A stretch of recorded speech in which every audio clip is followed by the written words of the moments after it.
Good morning students. Prism chapter हम लोगों ने कंप्लीट किया और ह्यूमन आई चैप्टर्स में हमने आपको बताया था कि ह्यूमन आई का कंस्ट्रक्शन और ह्यूमन आई में जो डिजीजेस हैं उन डिजीजेस को मैंने बताया 4-5 डिजीजेस हैं। वो क्या है, सिंपल एक एक लाइन का है, समझ जाएंगे, आप पढ़ लीजिएगा। और उन डिजीजेस को दूर कैसे करेंगे ये हमने कहा था, इसको समझ लेना, ठीक है ना। अब आपके लाइट पार्ट में एक टॉपिक रह गया है, रिफ्लेक्शन ऑफ लाइट, ठीक है। तो रिफ्लेक्शन ऑफ लाइट हम कल स्टार्ट करेंगे। कुछ बच्चों ने हमको सैटरडे को बोला था क्वेश्चन आवर में कि सर ज़रा थियरी ऑफ रिवर्सिबिलिटी और अपीयरेंट डेप्थ एक बार और बता दीजिए। तो हम जो बच्चे हमसे पूछे थे, एक बार मैं और समझा दे रहा हूँ। Theory of reversibility for 2 mediums और अपीयरेंट डेप्थ इस वीडियो में समझा दे रहे हैं, और कल हम आपको रिफ्लेक्शन ऑफ लाइट स्टार्ट करेंगे। तो हेडिंग एक बार फिर डाल लें आप, theory of reversibility. Theory of reversibility,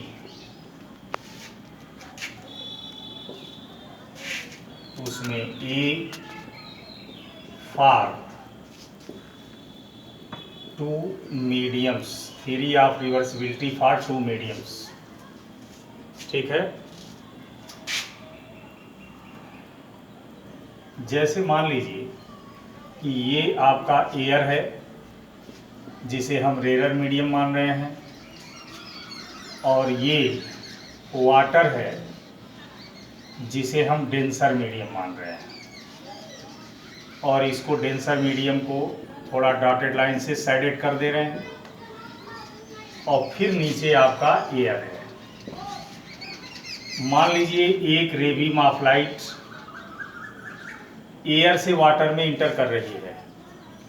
तो जब ये रे बीम ऑफ लाइट एयर से वाटर में इंटर करेगी तो नेचर के अकॉर्डिंग तो लाइट को सीधे जाना चाहिए, लेकिन हमने बताया था कि चूंकि यहाँ के बाद मीडियम चेंज हो रहा है, और जब भी मीडियम चेंज होगा रे का पाथ चेंज होगा। रे का पाथ चेंज होके किधर जाएगा ये जानने के लिए हमें नॉर्मल ड्रा करना पड़ेगा। नॉर्मल ड्रा करने का तरीका आपको हम बता चुके हैं कि एक ऐसी लाइन ड्रा करो जो पॉइंट ऑफ इंसिडेंस से होकर जाए, और ये जो इंटरफेस है जो 2 मीडियम को सेपरेट कर रहा है इस पे 90 डिग्री बनाता हो, ठीक है। नॉर्मल ड्रा कर दिए। अब चूंकि रे जा रही है रेयर टू डेंसर, इसलिए थोड़ा सा नॉर्मल की तरफ शिफ्ट हो जाएगी, ऐसे आ जाएगी, ठीक। अब यहां से फिर लाइट को सीधा जाना चाहिए था, लेकिन फिर यहां से मीडियम चेंज हो रहा है, इसलिए रे का पाथ चेंज होगा। चेंज हो किधर जाएगा जानने के लिए नॉर्मल ड्रा करेंगे। अब चूंकि रे जा रही है डेंसर टू रेयर, इसलिए नॉर्मल से अवे हो जाएगी, ठीक। ये एंगल मान लीजिए आई, ये एंगल मान लीजिए आर, और ज्योमेट्री से आप देखेंगे तो ये एंगल और ये एंगल इक्वल होगा। एक चीज हमने और आपको बताया था कि यदि किसी रे बीम ऑफ लाइट को कई मीडियम से होकर पास कराइए तो जो मीडियम सेम होगा या जिनका रिफ्रैक्टिव इंडेक्स सेम होगा उन मीडियम्स में लाइट आपस में पैरेलल होगी। जैसे मान लीजिए कोई लाइट हम 6 मीडियम से पास करा रहे हैं, और मीडियम नंबर 2 और मीडियम नंबर 4 का रिफ्रैक्टिव इंडेक्स सेम है, तो मीडियम नंबर 2 की लाइट और मीडियम नंबर 6 की लाइट दोनों आपस में पैरेलल होगी, यानी नॉर्मल से बनाया गया उनका एंगल सेम होगा। तो यहां पर भी आप देख रहे हैं कि चूंकि ये एयर है और ये भी एयर है, इन दोनों का रिफ्रैक्टिव इंडेक्स सेम है, इसलिए ये लाइट और ये लाइट पैरेलल होगी। तो जब ये और ये पैरेलल होगी तो जितना एंगल नॉर्मल से ये बनाएगी उतना ही एंगल नॉर्मल से ये भी बनाएगी, ठीक। अब यहाँ पर रिफ्रैक्शन 2 बार हुआ है, देखिए, एक बार यहाँ और एक बार यहाँ, एक बार एयर वाटर सरफेस से और एक बार वाटर एयर सरफेस से। तो दोनों रिफ्रैक्शन के लिए जरा स्नेल्स लॉ लगाइए। तो लिखेंगे यहां पर using Snell's law for first refraction, using Snell's law for first refraction. जो पहला रिफ्रैक्शन उसके लिए स्नेल्स लॉ लगाओ।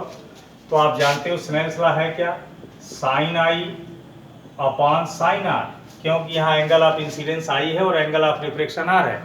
तो sine i upon sine r is equal to refractive index of second medium. तो इस रिफ्रैक्शन के लिए ये सेकंड मीडियम है वाटर और ये फर्स्ट मीडियम है।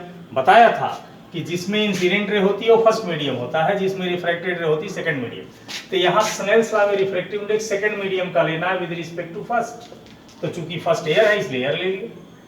अब ठीक इसी तरह से जो सेकंड रिफ्रैक्शन हुआ इसके लिए भी स्नेल्स लॉ लगाइए। तो यहां लिख दीजिए same as for second refraction. तो सेकंड रिफ्रैक्शन के लिए स्नेल्स लॉ लगाओगे तो यहाँ एंगल ऑफ इंसिडेंस आर है और एंगल ऑफ रिफ्रैक्शन आई है, इसलिए हो जाएगा sine r upon sine i is equal to refractive index of second medium. तो यहाँ पर सेकंड मीडियम एयर है, फर्स्ट मीडियम वाटर है, तो air with respect to water. ये हो गया इक्वेशन नंबर 2। अब क्या करिए, इक्वेशन 1 और 2 को मल्टीप्लाई कर दीजिए। तो पहले हम लेफ्ट हैंड साइड मल्टीप्लाई करें। तो इसका लेफ्ट हैंड साइड है sine i upon sine r, इसका लेफ्ट हैंड साइड है sine r upon sine i. अब दोनों राइट साइड मल्टीप्लाई करो। तो ये राइट साइड है ए म्यू डब्ल्यू और इसका राइट साइड है डब्ल्यू म्यू ए। तो ये कैंसिल हो जाएगा। अब ये हो गया a mu W into W mu a is equal to 1। ठीक है, तो ये दो मीडियम के लिए थियरी ऑफ रिवर्सिबिलिटी का फार्मूला हो गया। तो जो बच्चे पूछे थे वो नोट कर लें और कोई प्रॉब्लम होगी तो बताएं। ठीक है, अब आपका अगला क्वेश्चन था अपीयरेंट डेप्थ क्या है। तो अपीयरेंट डेप्थ अगली हेडिंग डाल लो।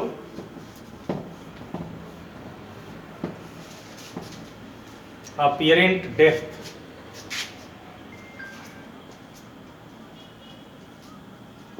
अपीयरेंट डेप्थ जैसे मान लीजिए अपीयरेंट डेप्थ समझने के लिए एक छोटी सी बात कि मान लीजिए हम एक ऑब्जर्वर हैं और किसी एक ऑब्जेक्ट को हम देख रहे हैं। मान लो मेरे सामने तुम ही खड़े हो, तो तुम ऑब्जेक्ट हो गए और हम ऑब्जर्वर हो गए। ठीक है, तो तुम भी एयर में ही खड़े हो, मैं भी एयर में ही खड़ा हूं, मैं ऑब्जर्वर तुम ऑब्जेक्ट, और हम दोनों लोग एक ही मीडियम में खड़े हैं।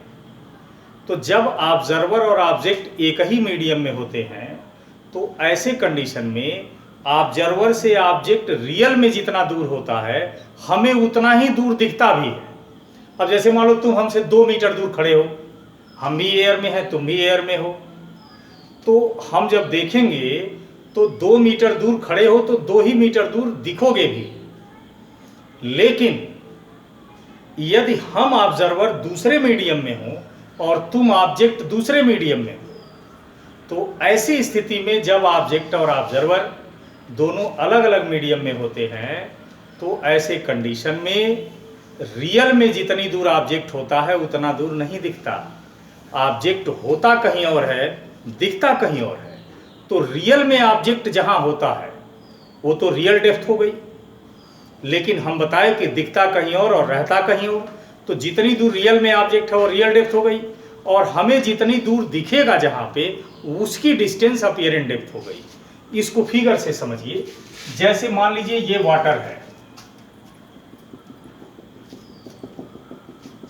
ठीक है, ये वाटर है और वाटर के या एक टैंक है, समझ लो ये टैंक है।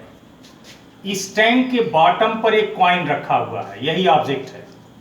और ये वाटर आपका डेंसर मीडियम है और हम रेयर मीडियम से देख रहे हैं इसको, तो यहां पर ऑब्जर्वर किसी और मीडियम में है और ऑब्जेक्ट किसी और मीडियम में है। तो जब हम यहां से देखेंगे इसको तो ऑब्जेक्ट है यहां लेकिन दिखेगी यहां थोड़ा और पास दिखेगी, यानी ऑब्जेक्ट थी ओ पर दिखेगी ओ डैश पर, ठीक है। तो चाहे आई से डिस्टेंस लीजिए चाहे सरफेस से लीजिए, कोई बात नहीं है। तो सरफेस से ऑब्जेक्ट रियल में जितना डिस्टेंस पर है उसी को एक्चुअल डेप्थ कहते हैं, लेकिन सरफेस से जितना नीचे दिख रहा है उसी को अपीयरेंट डेप्थ कहते हैं। और जब ऑब्जेक्ट रेयर ऑब्जर्वर रेयर में होगा और ऑब्जेक्ट डेंसर में होगा, तब ऐसे केस में फार्मूला होता है mu is equal to actual depth upon apparent depth, या अपीयरेंट डेप्थ निकालना चाहते हैं तो ये हो जाएगा actual depth upon mu. Clear? तो एक बात याद रखना कि ऑब्जेक्ट और ऑब्जर्वर जब दोनों अलग अलग मीडियम में होंगे तो रियल में जहां ऑब्जेक्ट होगी दिखेगी वहां नहीं, रहेगी कहीं और, दिखेगी कहीं और। उसमें एक एग्जांपल हमने बताया कि यदि आपका ऑब्जर्वर रेयर में हो और ऑब्जेक्ट आपका डेंसर में हो, तो ऑब्जेक्ट है यहां लेकिन जब आप देखोगे बाहर से तो और करीब दिखेगा। इसी का रिवर्स यदि ऑब्जेक्ट डेंसर में हो और ऑब्जर्वर रेयर में हो, if object is in rarer and observer is in denser, जैसे मान लीजिए ये डेंसर मीडियम है, ग्लास या वाटर जो भी मान लो, और यहाँ पर एक ऑब्जेक्ट है O और इसको हम ऑब्जर्व कर रहे हैं डेंसर मीडियम से। तो ऑब्जेक्ट सरफेस से जितना दूर है चाहे आई से जितना दूर है वो एक ही ले लेना, वो एक्चुअल डेप्थ हो जाएगी। लेकिन जब हम देखेंगे तो हमको दिखेगी यहाँ पर, तो ये अपीयरेंट डेप्थ हो गई। यानी जब ऑब्जर्वर रेयर में होगा, अरे ऑब्जेक्ट रेयर में होगा और ऑब्जर्वर डेंसर में होगा, तब ऑब्जेक्ट और दूर दिखेगा। और यहाँ रिलेशन सीधा इसका उल्टा हो जाएगा, mu is equal to apparent depth upon actual depth. तो यहाँ से अपीयरेंट डेप्थ हो गया म्यू इनटू एक्चुअल डेप्थ, ठीक है। तो ये दो क्वेश्चन कुछ बच्चों ने हमसे पूछे थे कि सर एक बार theory of reversibility part 2 medium और अपीयरेंट डेप्थ रिपीट कर दीजिए। मैंने रिपीट कर दिया और कल हम रिफ्लेक्शन ऑफ लाइट स्टार्ट करेंगे, इसलिए इस वीडियो में हम आगे नहीं पढ़ा रहे हैं क्योंकि ये टॉपिक्स ख़त्म हो गए हैं। Thank you.